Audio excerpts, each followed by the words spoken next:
This is Off the 11th Hour, and I'm your host, Nathaniel Stone, but we all know who the Lord of Hosts is. Say it with me in any dialect you so choose. Yahweh Sabaoth. Kodesh brothers and sisters, fellow members in the body of Messiah, and those in the world, thank you for giving me your time in a world full of distractions. It has been a long break, about 3 months or so. I want to thank you for sticking with the channel. I've had a lot personally going on. I had to get an emergency surgery, and I'm now healed and recovered from that. Got behind in work and some other matters, but also received a lot of blessings along the way as well. And now I am caught up, and I have a large block of time set for getting things prepared for Season 2, Episode 1. So welcome to Season 2, Episode 1 of Off the 11th Hour. We're going to get into a two-part series. I recorded this information earlier, but it was a 2-hour segment, and I want to keep this as the 11th hour, not the 11th 2 hours. So I'd like to first kind of share here a little bit something about the channel. As you can see here on the logo, if you see in the very center there, you see two symbols, one on the right, one on the left. The one on the right looks like an A that is kind of flipped upside down on its side a little bit. That is which a representation in pictographic Hebrew as a ox head. That is the Aleph. And then just to the left of it, you see like what would be like a cross on its side. That would be a Thaw. Dialect stuff. Some people would say Tav. So just, we could be mature and understand, people have different dialects in Hebrew. So this would be the first and the last letter in the Hebrew alphabet or alphabet.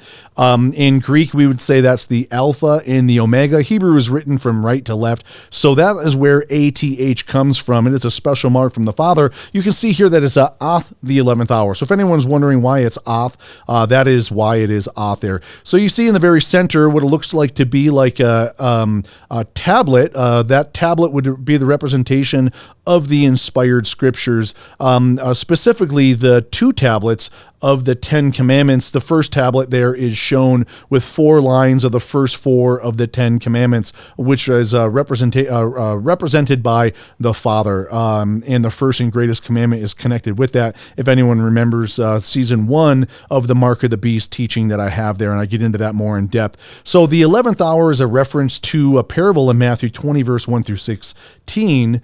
And it's a reference to workers going out into the field and going out in the last hour before the sun sets, which is why you can see in the colors here that it is chosen to look like a sun is setting.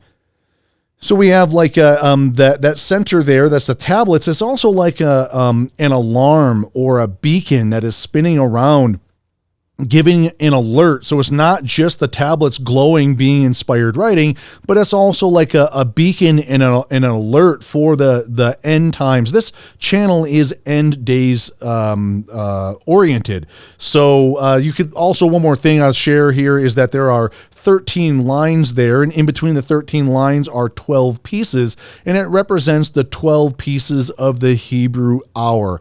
And we get into some calendar stuff at a later point in time, talking about the 12 hours of the day. It's actually the 12 pieces of the day, but we can get into that at another point in time. So let's kind of get into back where we're at here.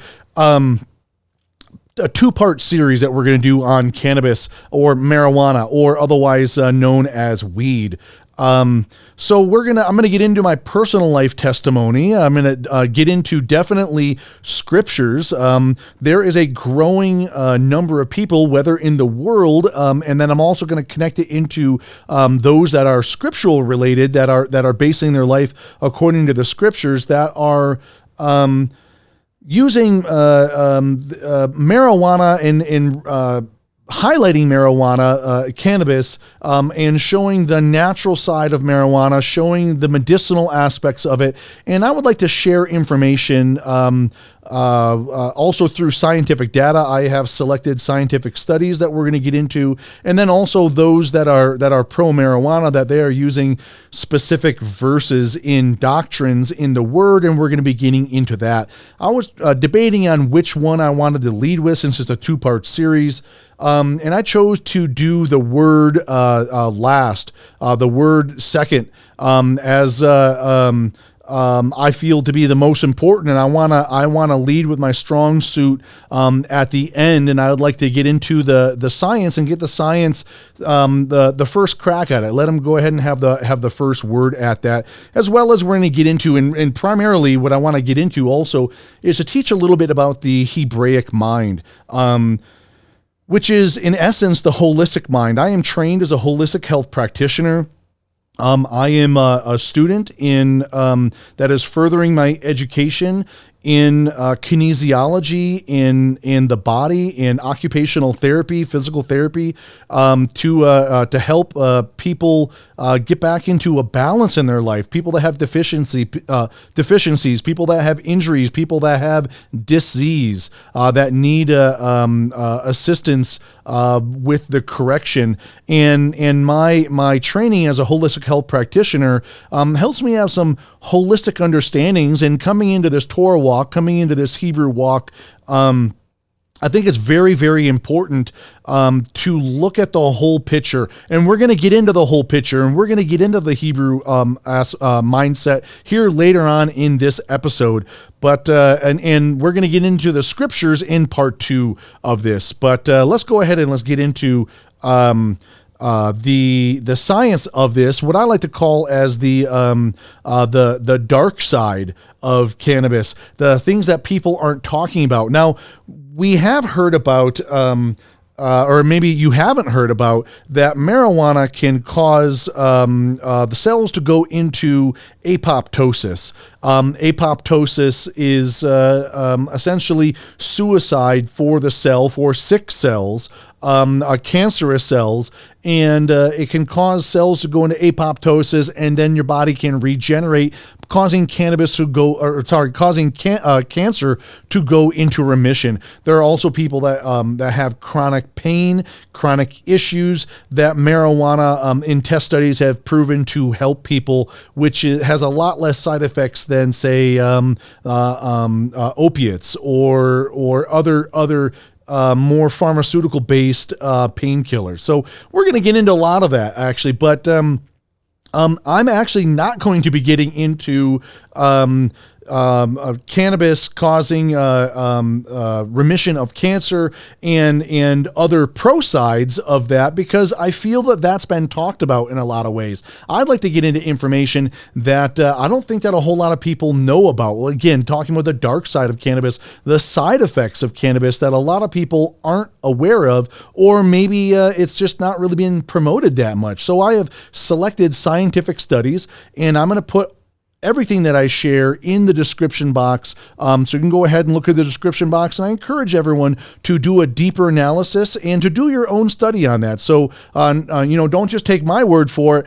Go ahead and do your own study. And if you want to look into the positive aspects of marijuana helping people with chronic pain or cancer going into remission, go ahead and do any search engine site search that you want to use and look at that. This is going to be geared on a little bit of a different path, but ultimately what I'm going to get into is I'm going to get into the holistic side and what we need to see holistically regarding cannabis. But first, let's get into some science on that. So, we got to be careful with science, right?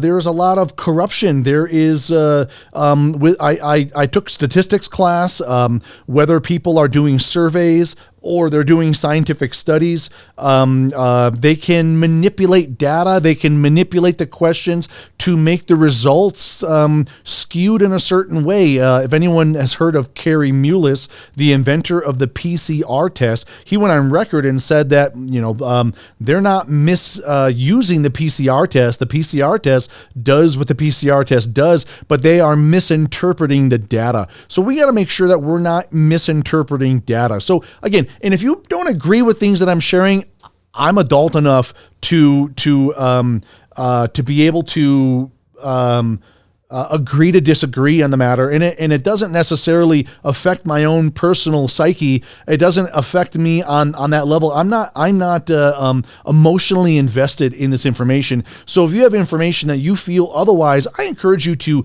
email me. In fact, here we'll go ahead and we'll put that here. if my email, if go ahead and email me information if you have information that you'd like me to do a third part series on, or share with me additional things. I may or may not present it, but I will do my best to read the information or look at the information if it's something that I haven't seen before. So please go ahead and contact me while we're at it. If you like what I'm giving here, don't forget to give a like or to subscribe to the channel. We're going to be getting into later on in this season 2. We're going to be getting into some real meaty scripturally related stuff to where it's going to be essentially pure scripture. And that's what I really would like to share on. But we'll get into some historical things in some episodes, maybe some hidden history, whether in the past or in the recent past or the far past, or maybe we're going to get into some prophecy for sure. A lot of information. I can't wait to get this information. I have a block of time here that I need to get things recorded. So I want to thank you for tuning in. So with that being said, let's go ahead and jump into the information here that I have. Again, I'll have everything linked in the description box. So here's a study here that I have. 20 male subjects aged 18 to 28. These are men in the prime of their youth who smoked weed, marijuana, 4 days per week for a minimum of 6 months. Were brought into a lab. The average testosterone level in these subjects, right? Young men in their prime, was 44% lower compared to the control group who never used cannabis. That is big, and especially men who are getting older would it be especially pay attention to this, because a drop in testosterone later on in your age is very a very big deal. It caused a lot of problems, and we can get into some more of those here in a little bit. So in men, an intravenous infusion of 10 milligrams of THC, not a very large dosage, the active ingredient in marijuana, over 50 minutes showed a time-dependent decrease in testosterone, meaning that it is scientifically proven without a doubt. Do not let anyone mislead you that using marijuana causes a drop in testosterone. There is no debate on this point. Just so you understand. So it's a side effect that people don't talk about. So if marijuana being a natural plant and something that was, created for us to use, and then for it to cause such a large decrease in testosterone, we got to start asking some questions. And we can get into some here in a little bit about the safety, or at least be aware of the side effects of long-term or even short-term usage. As you see here, 50 minutes, a time-dependent decrease. Subjects had a 36% lower testosterone level than the control group.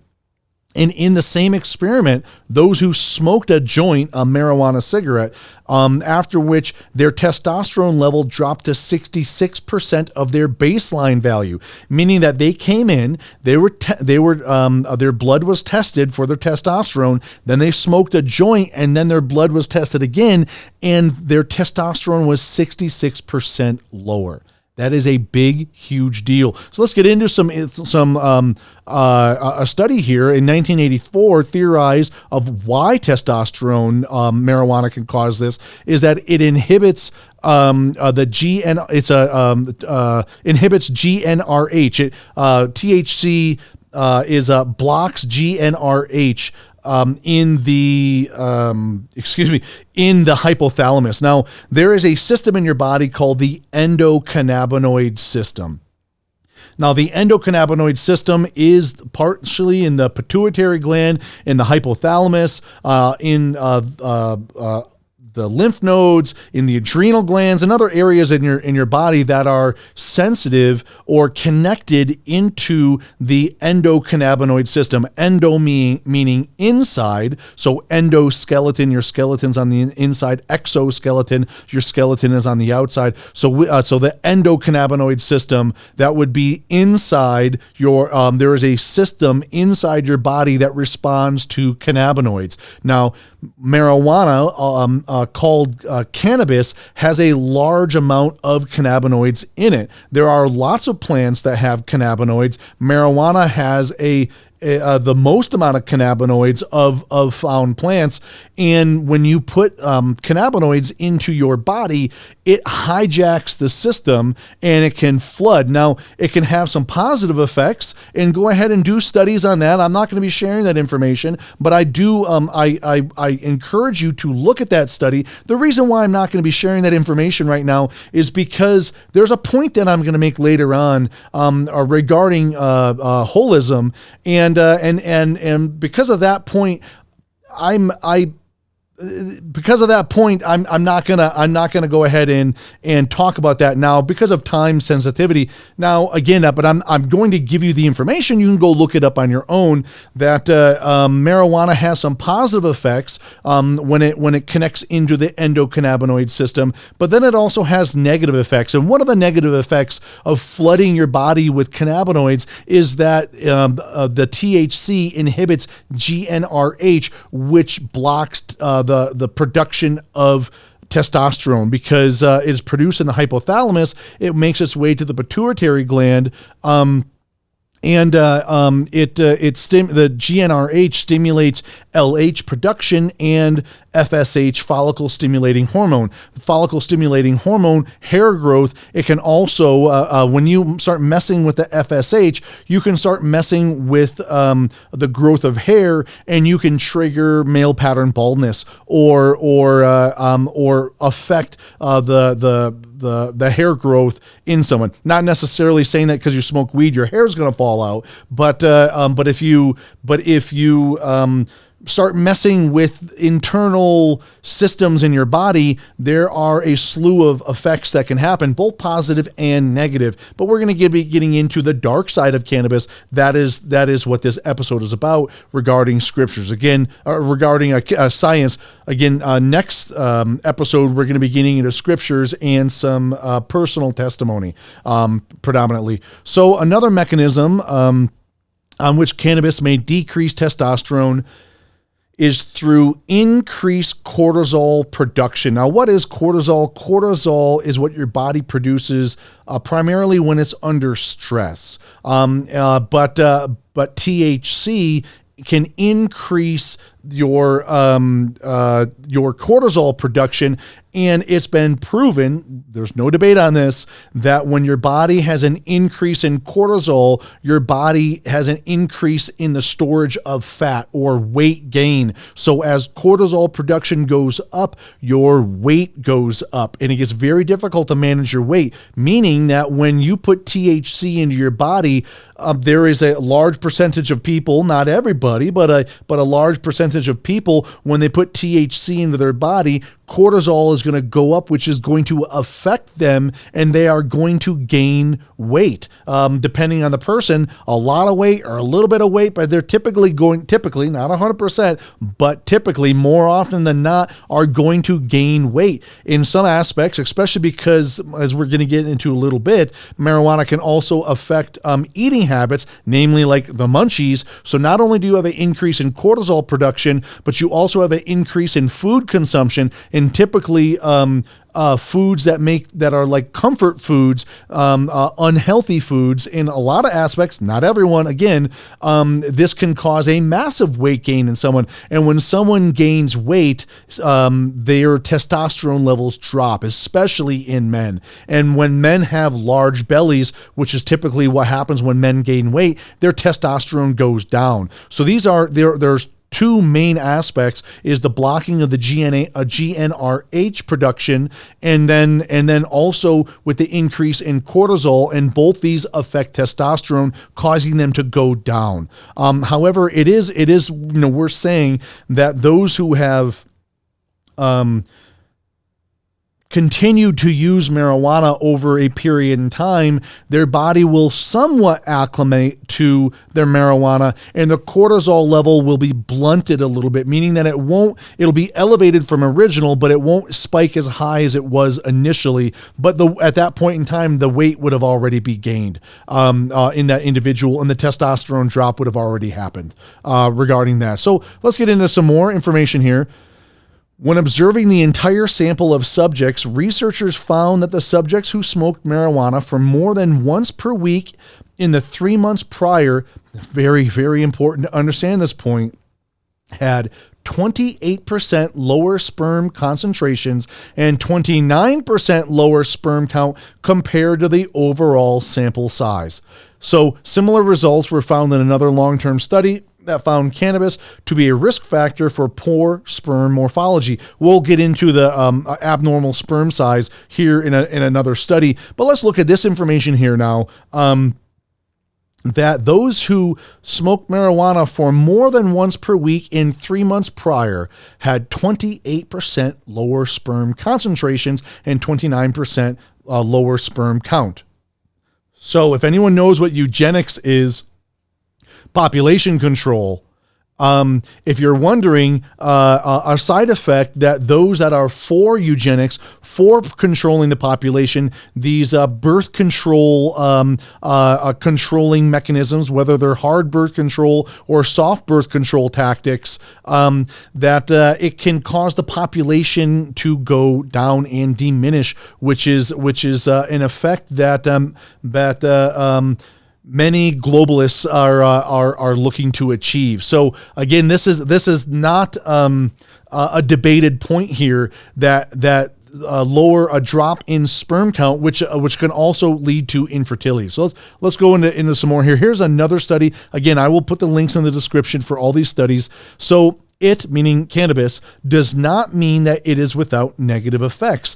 In high doses, marijuana can inflict psychosis and hallucinations, namely THC. We're going to get into that. And it can also impact brain development in young people. Again, get into that in a further study about hardwiring the brain permanently.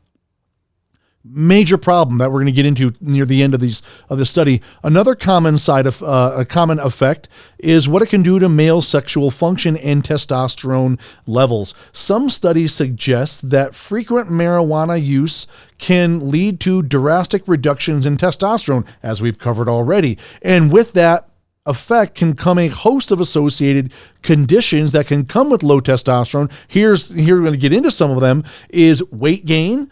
So a drop in testosterone makes you increase your weight even more so. So not only are you blocking GnRH, which drops testosterone, but then you're also increasing cortisol. But then as your testosterone drops, your body naturally even wants to gain more weight outside of the cortisol effect and the munchies effect. So it's kind of like the snowball is getting bigger here. And it can cause infertility and gynecomastia. What is that? It's swollen male breast tissue or man boobs, moobs, if you will.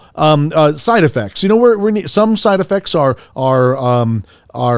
more concerning. Some are less concerning, but negative side effects are still negative side effects. And I want you to be aware of proven science of what side effects are of this natural plant that is being used. So marijuana is more potent than ever. Back in the 1970s, the concentration of tetrahydrocannabinol, THC. Now, cannabis typically has two main elements to it, THC and CBD. We'll get into some more of that in a little bit. So THC is the principal psychoactive ingredient in marijuana.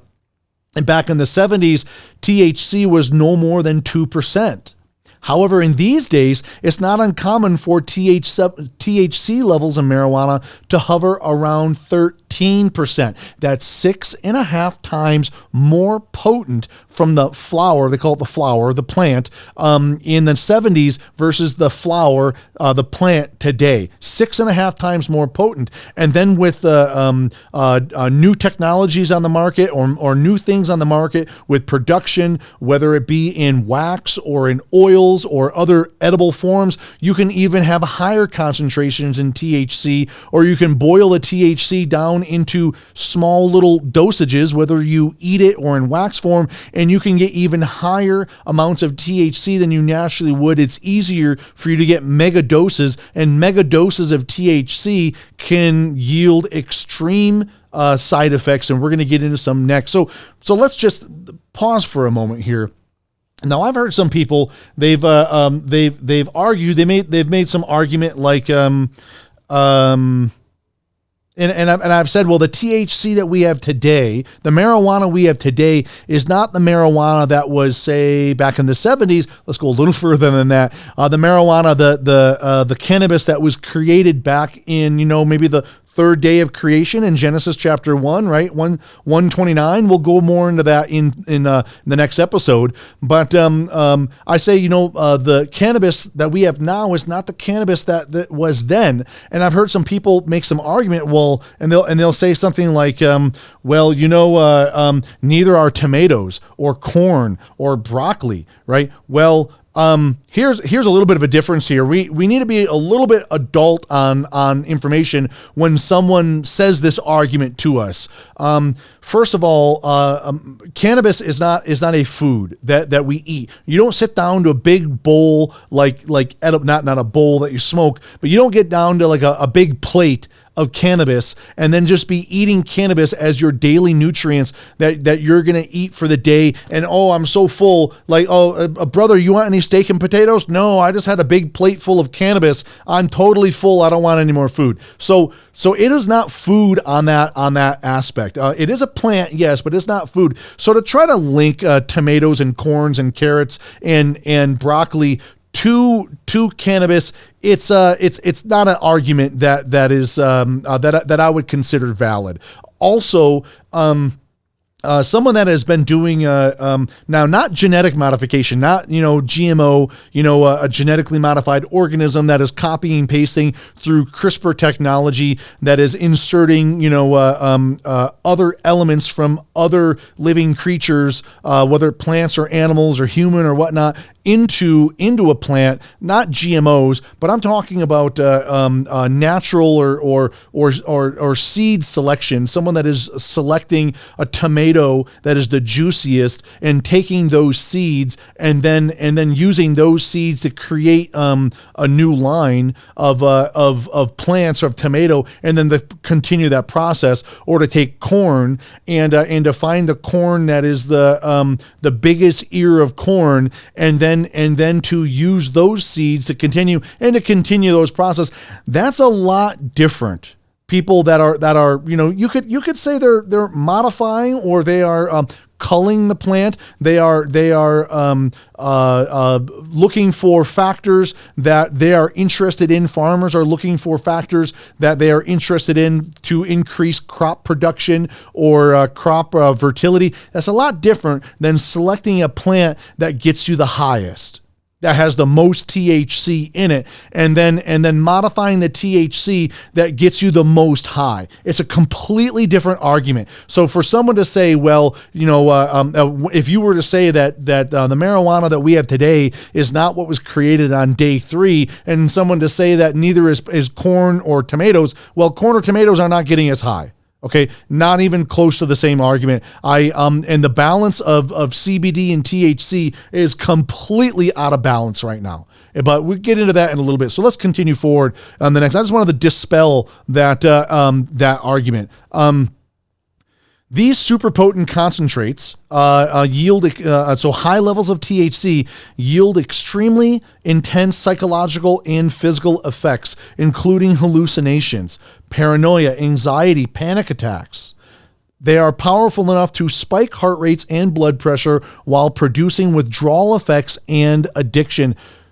You may say, Nathaniel, I know so-and-so, or I am so-and-so, and cannabis helps me with my anxiety, or they help me with my panic attacks, or they can help me with said mental illness. Okay, hold that thought. I want you to, but first, we'll get into a little bit of that. We'll get into that later, but a little of that right now is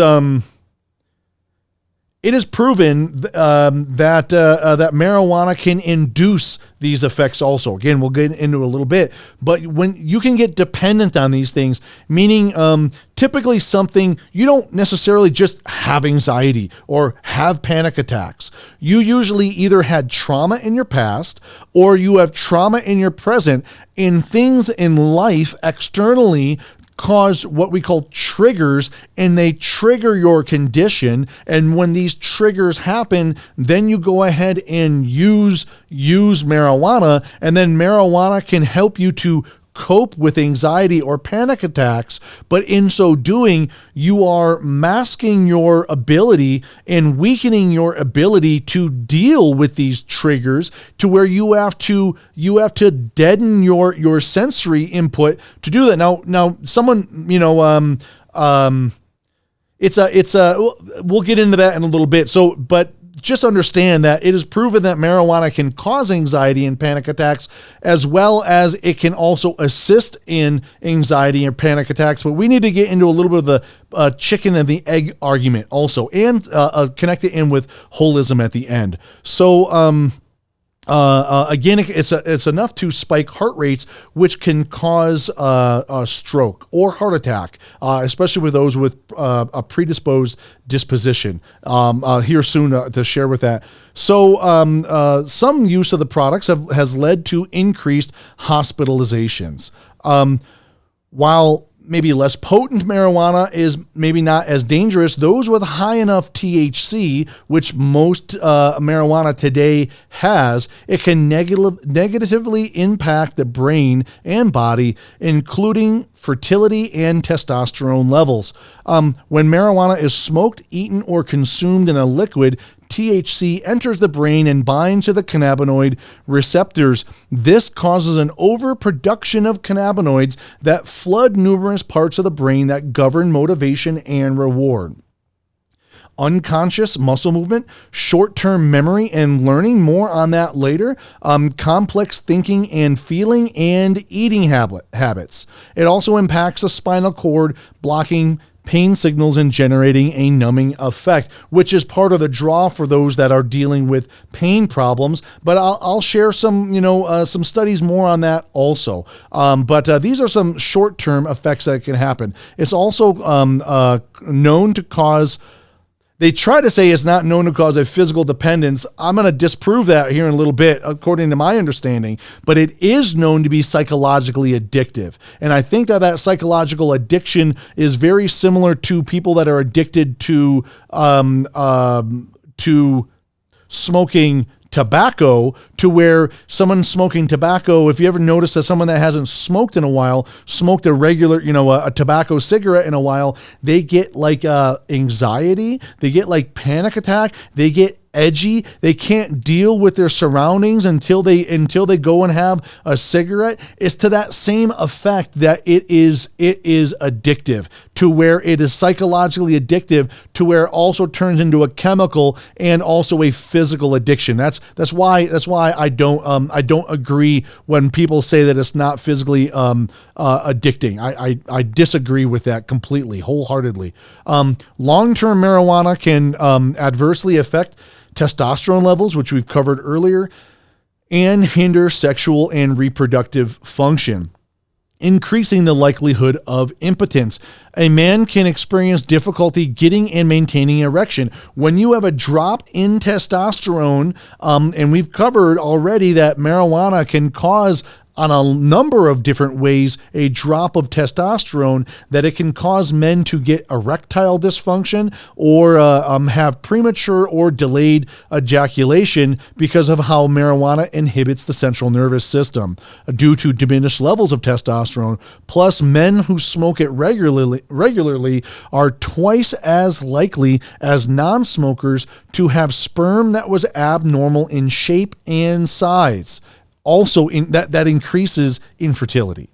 And also reduce sperm count, as we've gone earlier. Women who smoke have an increased risk of infertility due to a few factors. One is abnormal ovulation, can increase a woman's chance for abnormal ovulation, especially as she gets older. And then also it can affect them to be able to get pregnant, especially if women have used marijuana in the within a year of trying to get pregnant. It can also increase the risk of miscarriage in women, and it is known to cross the placenta. However, the effects are not well documented or studied as it is in alcohol. But it is not recommended to be smoking marijuana while you are pregnant. And even though it's not very well studied, I think that we got to use a little bit of common sense. Is it okay to use marijuana? And then let's ask the question, is it okay to use marijuana when you're pregnant? Can it inhibit growth or brain development in children? Let's use a little bit of common sense as science studies are emerging. So some short-term effects. This is kind of some of the catch. Some of the draw to using marijuana is an altered perception of time, an altered sensory perception, color, sounds, right? Music may appear to sound better. Food may be thought to taste better. A level of euphoria that you can get in getting high. Impaired motor skills. You're a little bit slower to the punch, kind of not quick on the draw. Paranoia, dry mouth, red, glassy eyes, impaired memory, and other cognitive processes. I in my 20s, marijuana I've used before, and I can attest that marijuana causes an issue with short-term memory. And when you start, and if you're using on a constant basis and you're inhibiting your short-term memory, which eventually turns into long-term memory, you can see how it can affect memory in the long term and have a permanent result in the end. But there is no doubt that short-term memory and other cognitive processes, and we'll get into the CB1 receptors here in a little bit, and an elevated heart rate. In high doses, marijuana can produce psychosis, panic attacks, hallucinations, and delusions. Dangerous long-term side effects, it can bring on some life-threatening and permanent damage in some cases, an increased risk of stroke or heart attack because it causes an increase in blood pressure and increased risk of stroke or heart attack, especially if the user has a pre-existing heart condition. Again, these are not debate points. These are side effects that are well documented. It can potentially permanently impair your memory, as we've covered earlier in some other aspects, as it causes a rewiring of the brain. It can also cause a higher risk of developing lung infections, respiratory problems, including chronic coughing because of the increased tar in your lungs. And a psychological, I would also argue, a physical dependence. So here's an excerpt from a paper. So I am in college, and I, in my semester final for an English class I had to take, we had to read a book here, and I'll link that, called Reefer Madness, Sex, Drugs, and Cheap Labor in the American Black Market, by the author Schlosser. And Schlosser is a pro-marijuana user. So he is for the usage of marijuana. This book is for the usage of marijuana. Now, that's why I like this book, is because he admits things in this book. You know, it's one thing for someone who's against marijuana to say it, and it's another for someone who's for marijuana to admit these things. And I'm going to share some things that this individual has admitted in his very own book, and I link the page numbers if you want to reference this yourself. So why I like the book, this is taken from my semester final, why I like the book is due to the openness and honesty of the research. The facts are merely displayed, both positive and negative. They openly state the opposition's claim to marijuana being harmful to the, quote, user's mental, physical, and spiritual well-being, that promotes irresponsible sexual behavior, that encourages disrespect for traditional values, and threatens the nation's youth, end quote. Absolutely. We see a lot of marijuana usage, and the culture of marijuana, the status quo that is especially in the youth today, that they have a high disrespect for traditional values. And so some people will argue that marijuana is the cause. I would say is partially. It's not the sole proprietor of it, but I would say that it is definitely part of the puzzle of use, disrespect for traditional values and irresponsible sexual behavior. It's stated that marijuana does not create a physical dependence. Again, I argued and made my point already. I do that it's not doesn't create a physical one. I disagree. Physical, but it's also not arguably that it is a psychological dependence. So, conveniently, they say it appears to be less addictive than other drugs, and it is admitted that users are more likely. I'm gonna get into my testimony, we either at the end of this episode or definitely in the next episode of an addiction that of marijuana that I difficult, very difficult, and I can share that later on as part of my own testimony. Something that I personally had to overcome, and it's I feel that I'm a good candidate to share this message to you, because I'm not just someone that is reading something on paper. I'm also someone who has experienced in life the effects of cannabis. And so let's continue here. So he says that it has appeared to be less addictive than other drugs, and that it is admitted that, quote, users are more likely to experiment, end quote, with harder drugs. However, the author, Schlosser, panders off the blame to be most likely from cultural factors. Again, I think cultural factors, whether it's pop culture, the media, just kind of the status quo of how marijuana is portrayed in our society today, I think that is part of it. But I think a part of why people are more likely to use harder drugs. But I think marijuana being dubbed the gateway drug. It's called the gateway drug, I do believe, for a reason, because it lowers someone's inhibitions to use something harder. So it is conceded. Now, this is Schlosser conceding here. He is saying and agreeing, a pro-marijuana user is agreeing that marijuana causes memory deficiencies. It absolutely does, scientifically proven, long-term and short-term. Immunosuppressive effects as you flood your body in the endocannabinoid system, which is connected with your lymph glands. It can cause a flood to the system, causing delayed reaction or improper reaction with your body's ability to fight off other diseases, and it can lower your immune system. So causing immunosuppressive effects, meaning that marijuana usage, as well as when it gets into your pulmonary system, lowering your immune system that way, more susceptible to lung-related diseases. And chronic bronchitis, in case in point, and damage to the pulmonary system, which is similar to that of tobacco use. So he concedes these points. A joint has, and this is from him saying this, a joint has 4 to 5 times as much carcinogenic tar than a regular cigarette, and its users pose a higher risk of throat, mouth, and lung cancer. Pause for a second.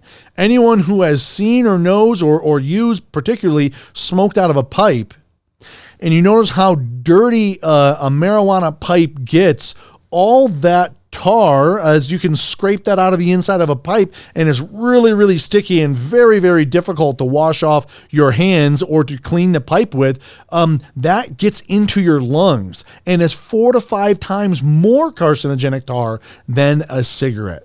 Ounce for ounce, flower for flower, or plant for plant, if you will. And although it is a powerful intoxicant, it can diminish academic and athletic performance. Absolutely. It can make you an A student into a poor student. Now, does it mean that it's going to affect your ability to be able to study? Some people could argue that it helps them to get better grades, but it is also proven that it causes poor academic and athletic performance, causes you to be more prone to sitting on the couch, more prone to relaxing. It is something that you do that you typically, after you use, you relax and go watch some TV, put your brain in beta wave for a while. Again, a pro-marijuana user is conceding that its use can diminish academic and athletic performance. These are negative side effects I want people to be aware of. Marijuana use by young people should be strongly discouraged. Pro-marijuana user is saying that the youth should not be using marijuana, which is why you got to be 21 and up in order to use it. But is that the case? We all know it's not. And unlike with alcohol, marijuana can affect the brain more. Alcohol can affect the body, is more of a body buzz, and marijuana is more of a mental buzz in aspects. It can, as we'll get into it a little bit here, now permanently hardwire, and trigger the brain, especially in the youth. So some contraindications include those who are pregnant and those with mental illnesses, like schizophrenia. I'll list some more. Bipolar disorder, dissociative identity disorder, which is the new term for multiple personalities. Also for panic attacks, whether it's hallucinations, hearing voice ideations, depression, and anxiety. Mental illness in general is contraindications. People that are prone to mental health issues are not recommended the use of marijuana, specifically THC. So, speaking of schizophrenia, after saying all of those previous words, the author of this book here, Schlosser, goes on to say that not a single death has ever been credibly attributed to directly smoking or consuming marijuana in the 5,000 years of the plant's recorded use. All right. Using that schizophrenic logic, neither has tobacco been credibly linked to death or disease. Of course, tobacco has, and anyone with half a brain that can even read the data that this pro-marijuana user is admitting. What did he just say earlier? He just said that marijuana has 4 to 5 times as much carcinogenic tar as a regular cigarette, and it increases mouth, throat, and lung cancer, a higher risk. Okay, so if it increases a possibility of cancer, then how can you say that it's not credibly linked to death and disease? Okay, so that's really terrible logic. That is illogical. Actually, that's a poor student, someone that can't, someone who's a hypocrite, who can't even see that their own words contradicted what they just said. So, but again, I like this book. I decided to point these things out, that this teacher and these individuals that were pro-marijuana using this book to promote the usage of marijuana in the youth, the collegiate class in their late teenage years and their 20s, saying it's okay, no, nothing to see here, situation normal, go ahead and use marijuana. It's a natural, healthy plant. In fact, in my men's health class, my teacher last semester literally talked about all the pros and talked about marijuana as though there are no side effects. Men's health. My men's health class in college said that marijuana usage, A-okay, no problems, go ahead without any discretion, you're not going to have any issues. Right. Yeah, teaching people this information. So here's another link here. First episode, psychosis. These are some terms, some terminology here, which would be the precedence of, it's basically first episode psychosis. You know, you can read it here on the page here. It's someone who has had their they call it an episode. So if someone has bipolar, when they go into mania, they have an episode. They have a night or a week or a weekend or a month or whatever when they go into mania and they have an episode. And so it's the presence of when someone goes into an episode, it can be anything from hallucinations, thought disorder, mania, bizarre distorted behavior. In bipolar, crazy spending or sex habits, delusions, learning disability, other psychiatric symptoms or issues here, and it's without having any previous of these symptoms. So first episode.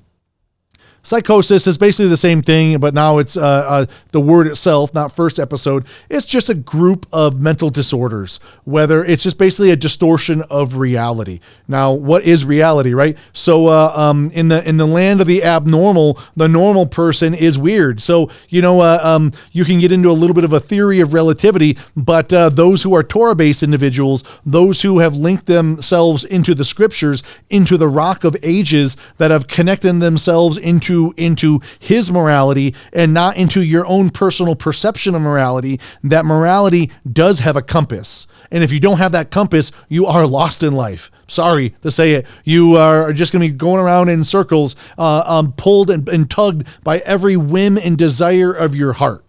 And that might seem good to follow whatever feels good to you in the short term, but I can attest that following short-term pleasures lead to long-term unhappiness. So again, psychosis can be a disorder of someone's contact with reality, their inability to critique or judge or to understand. Crazy people typically think they're sane. All right, is a typical response. So not necessarily that every person that says they're sane is crazy, or every person who says they're crazy is sane. That is not what I'm saying. But this is a part of an issue with psychosis. Psychosis onset, that is a time between behaviors, psychotic symptoms. Someone who psychosis vulnerability would be someone that has a predisposition. They are mentally weak. They have a family history of mental illness. They have had trauma in their life causing weaknesses in their mind that can be easily triggered, especially through environmental factors, to develop mental illnesses, whatever mental illness that might be, a dissociative identity disorder or a borderline personality disorder. You can look up these different disorders on your own, but these are increased risk factors. Someone who has a psychosis vulnerability has an increased risk factor for psychosis. So with those terminologies, here we have another linked website here. And we have the endocannabinoid system is like a web of locks and keys. When plant cannabinoids or endocannabinoids unlock the cannabinoid receptors, neurotransmitter signals are released and create a cascade of chemical changes that produce a larger effect in the body. So the hippocampus is an area in the brain involved in working memory, but not reference memory, meaning short-term memory, but not long-term memory. It is a site with a very high density of CB1 receptors, which help with memory storage, and large amounts of anandamide. In rodents, detrimental effects on working memories can be created by CB1 antagonists like THC. So having large amounts of THC in your body can inhibit short-term memory, which basically blocks CB1 storage sites that are stored in that are predominantly found in the hippocampus. So small amounts of THC, namely when balanced with CBD, the part of the plant of marijuana that has the more medicinal side to it, can help relieve stress and anxiety. But large doses, of course, why are they wanting to increase the THC amount? Not only does it make you more high, not only does it make you a higher likelihood of bad student, of increasing your delusions, of connecting and wiring things incorrectly while you're high, having a crazy abnormal thought processes that you're going to consider normal and then log them into your short-term memory, and then over time slowly affect and misguide that individual. But it can increase anxiety and induce paranoia. Again, THC, there's a reason why today they are adding more and more THC, 6.5 times more potent than just since the 70s alone, as a general rule. And cannabis users have been shown to have reduced fertility, which we've covered already. So here's another website here that I'll, again, link everything in the description. The link between marijuana and psychosis goes beyond a short-lived high. Very important point to understand, if you already have schizophrenia and use the drug, your symptoms may get worse. And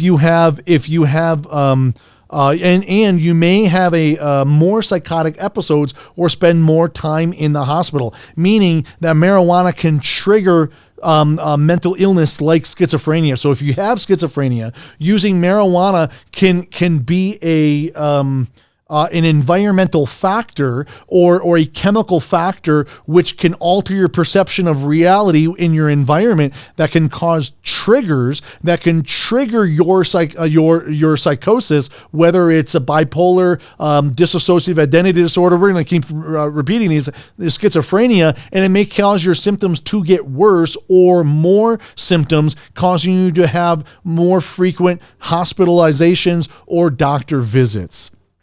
So research have also found that if you carry certain types of specific genes that affect brain chemistry, marijuana usage can raise the chance that you'll have schizophrenia or other mental illnesses. Meaning that if you have genetically disposition to this, as we covered earlier, that if you are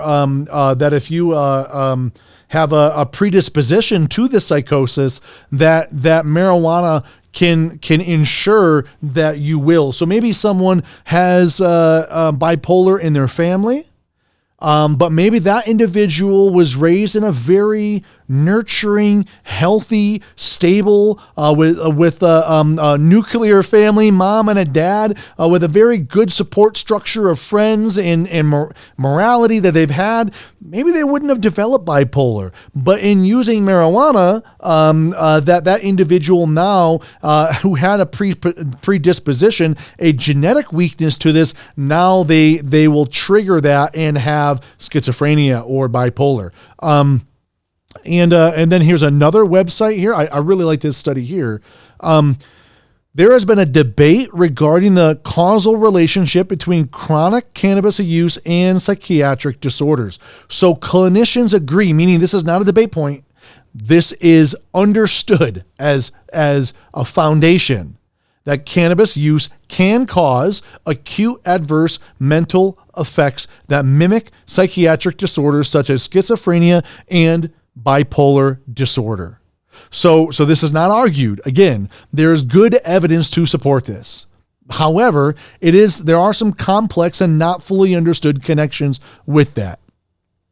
So as the endocannabinoid system is emerging, research on it, neurobiological effects of cannabis are being evaluated in the development of psychiatric illness for those individuals who may be genetically vulnerable.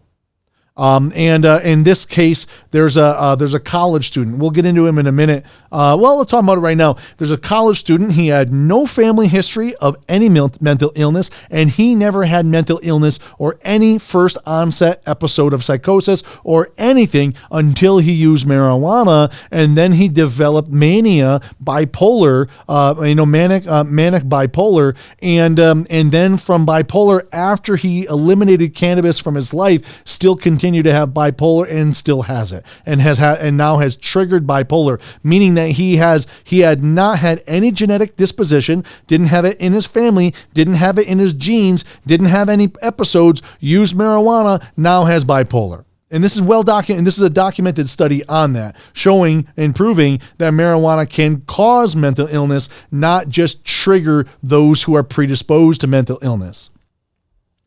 So in one survey, it was reported that 15% of cannabis users identified psychotic-like symptoms, the most common being hearing voices or having unwarranted feelings of persecution, paranoia. 15% of users identified with these symptoms.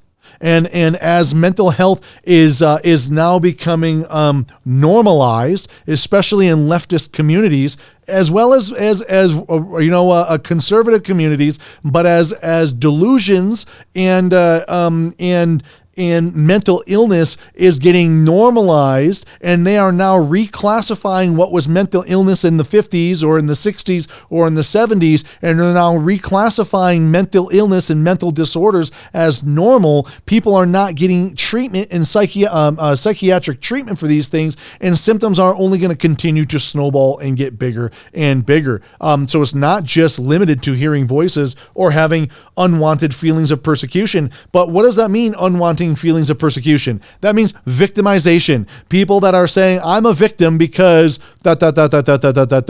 Right? I'm a victim because, and then they're gonna isolate whatever it is that they feel that they're a victim. Oh, because of this, or because I don't have this privilege, or I don't have that privilege, or I'm this, or I'm that, or this person looked at me funny, so all of a sudden I know exactly what they were thinking in their mind. So now I'm gonna go ahead and react according to that. Mental illnesses, right? Which is what in 15% of cannabis users are identifying with this. I would love to do a study of this, actually, or love to see more studies on this. People that are marijuana usage, and to be accurately reporting on what we would consider mental health diseases, especially, and I find it a correlation between feelings of persecution. We'll continue. We'll go on here.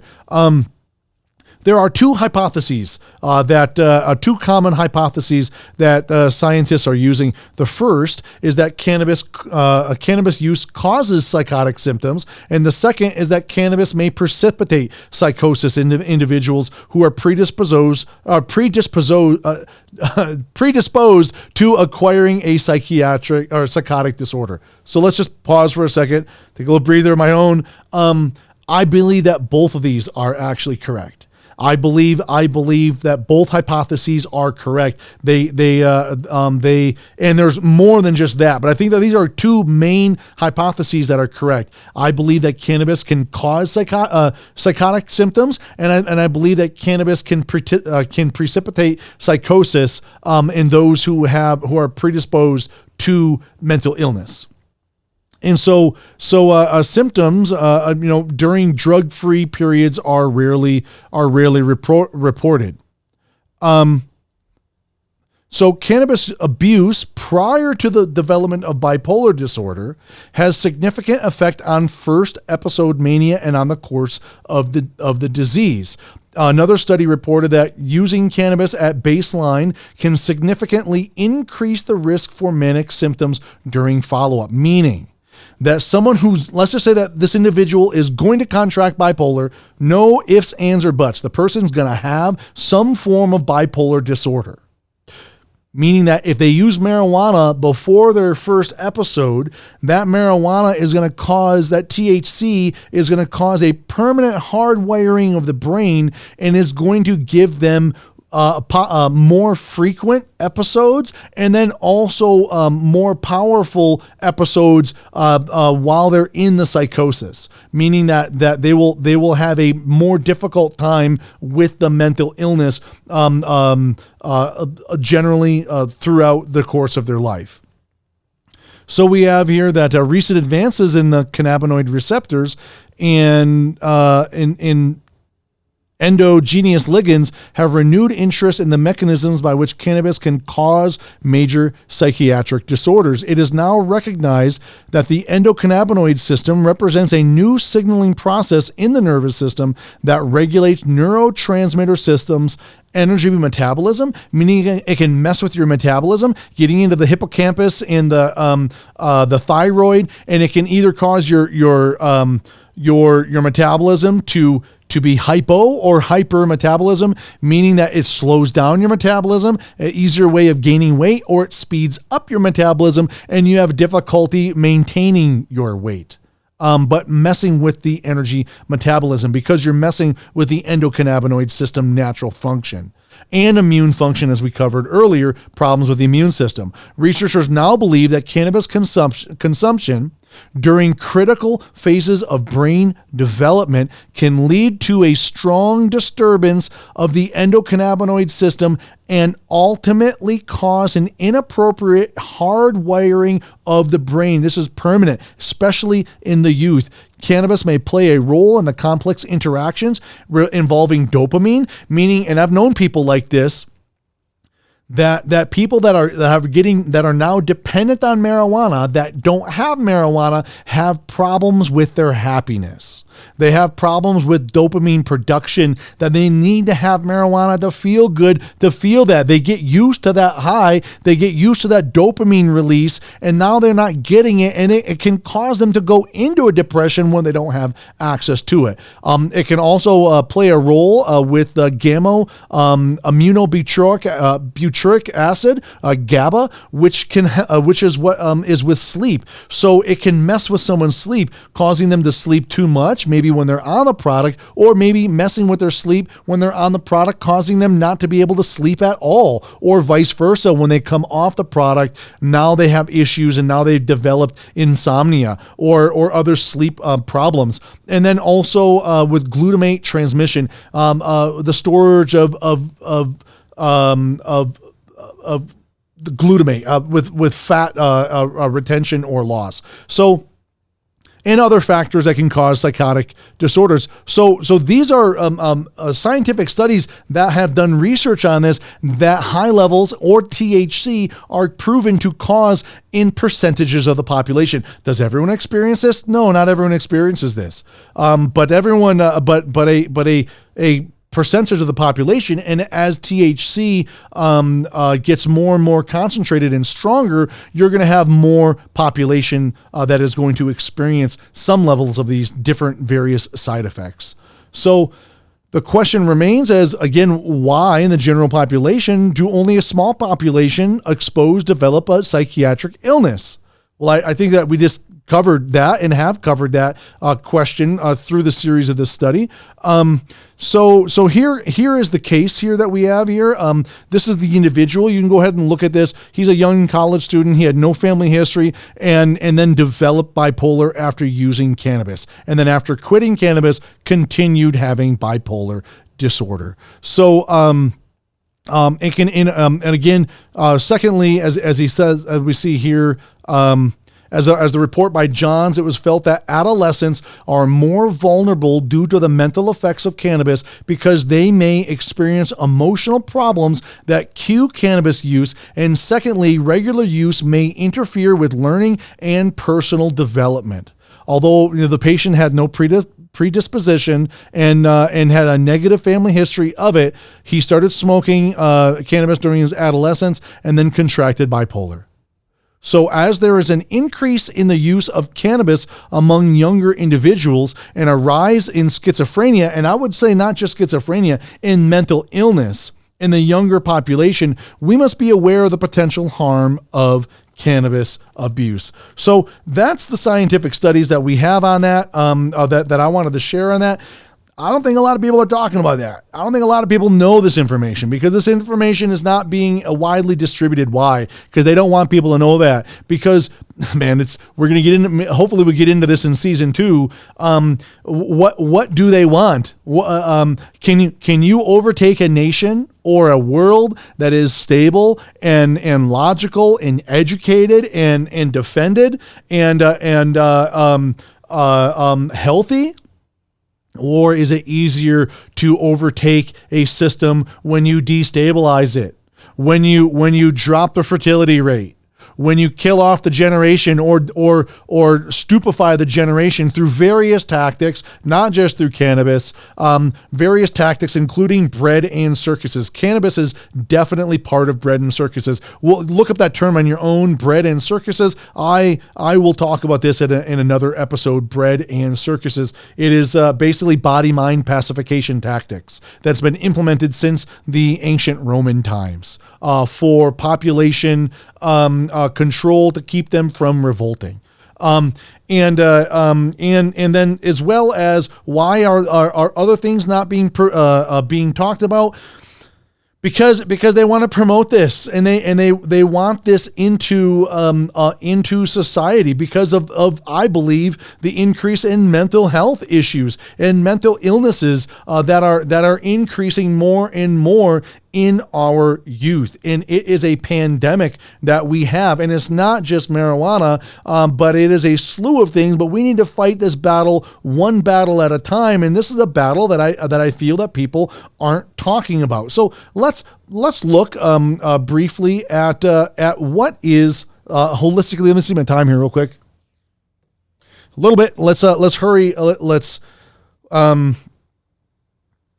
Actually, we're going to go ahead and get into this in episode 2. So I'll kind of talk about some topics in episode 2. I'm going to start off episode 2. I'm going to talk about what is Hydra.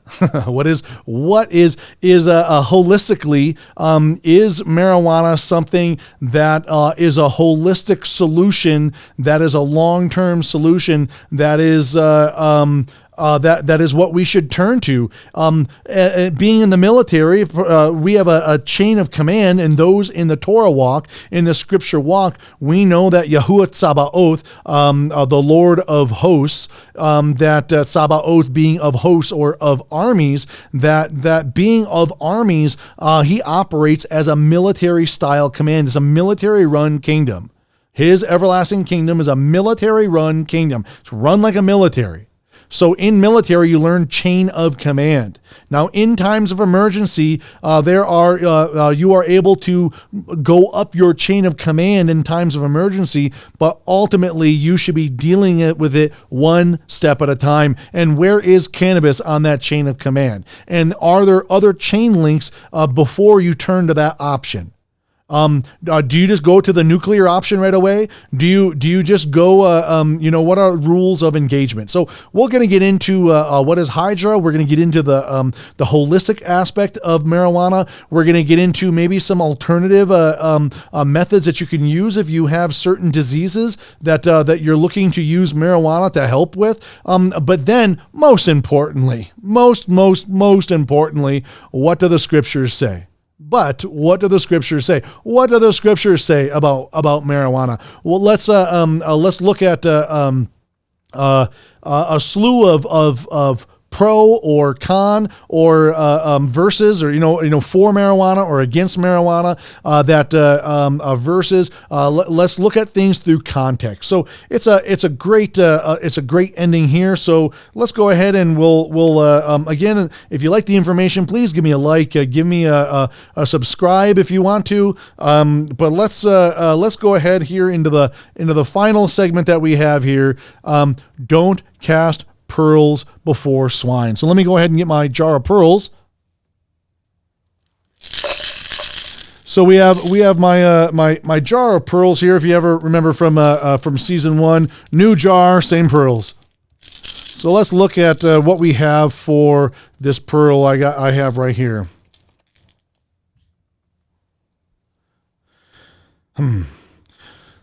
So what I feel led here to share, let me go ahead and pull a scripture up.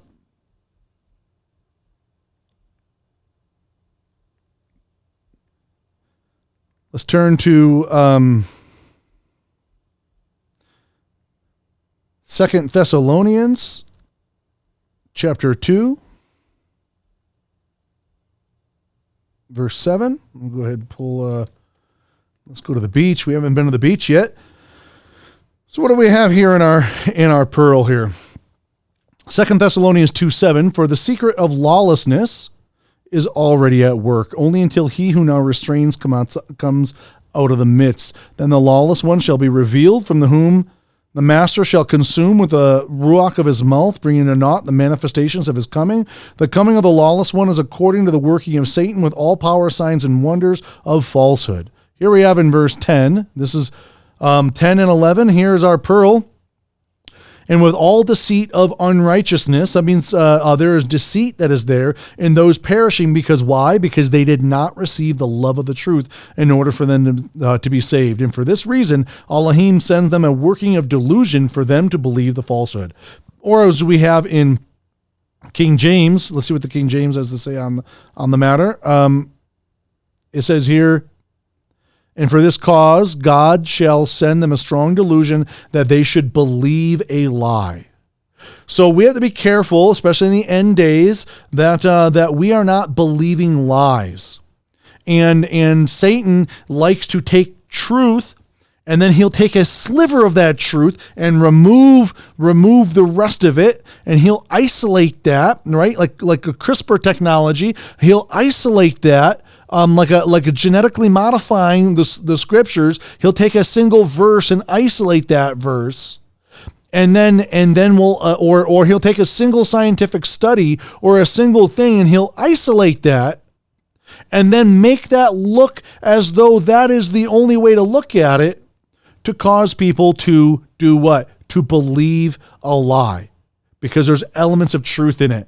So I want to ask you right now, and again, we'll get into in episode 2 of this, is are there any side effects with using THC? Absolutely. Without a doubt, there are side effects to using THC and putting this into your body. It's not even an argument. It's not even an argument that without a doubt, THC, high levels of THC, which pretty much all THC on the market today has a high level of THC, 6.5 times more potent. Does it have side effects? Absolutely. And then you got to ask yourself, why aren't these side effects talked about? Why aren't these well known? Well, there's a reason why, and anyone with discernment should understand why. So brothers and sisters, fellow members in the body of Messiah and those in the world, thank you. Remember, guard your heart, guard your soul, guard the Ra, or pay the toll.